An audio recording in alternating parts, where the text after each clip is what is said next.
لیتے نظر آ رہے ہیں یا آپ چیئرمین کمیٹی سے یا قومی اسمبلی سے کوئی اس معاملے پر آواز اٹھاتے نظر آئیں گے ہمیں؟ دیکھیں، قانون کا عمل تبھی ہو سکتا ہے جب تک انسان کی سائیکی پر کنٹرول نہ کیا جائے، اس کو سمجھایا نہ جائے. تو یہاں اصل ضرورت اس بات کی ہے کہ انتہا پسندانہ رویے اور خاندانوں کے اندر جھگڑے اور جائیدادوں کے جھگڑے، اس میں قتل معمولی بات سمجھی جاتی ہے، جو کہ انسانیت کے بھی خلاف ہے، اسلام کی تعلیمات کے بھی خلاف ہے.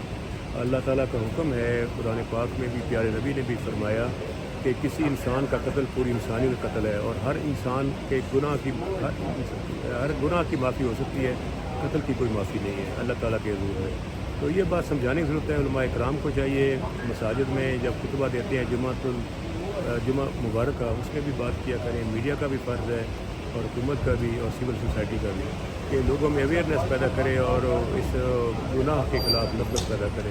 اسی طرح قانون پر عمل کرنے والے اداروں کا بھی فرض ہے ایسے معاملات پہ سخت ایکشن لے اور ان کو ملزموں کو گرفتار کرے اور کیفے کردار تک پہنچائے.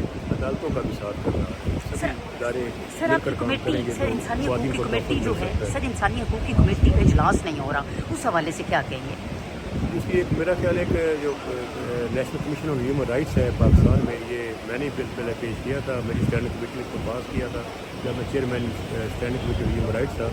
انفارچونیٹلی اس کی جو سربراہ ہیں وہ ریٹائرڈ سیکرٹری ہیومن رائٹس ہیں. انہوں نے اپنے لیے جگہ خالی رکھی اور اس میں خود بیٹھ گئی. تو ان کا انداز وہی بیوروکریٹک ہے. وہاں پہ جج یا کوئی سیاستدان یا سول سوسائٹی سے بھی ہوتا شاید اس کا بہتر ہوتا. جسٹس چوہان صاحب جب تک چیئرمین تھے کچھ نہ کچھ کام ہو رہا تھا.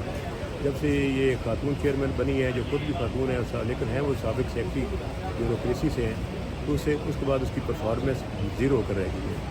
Thank you so much sir.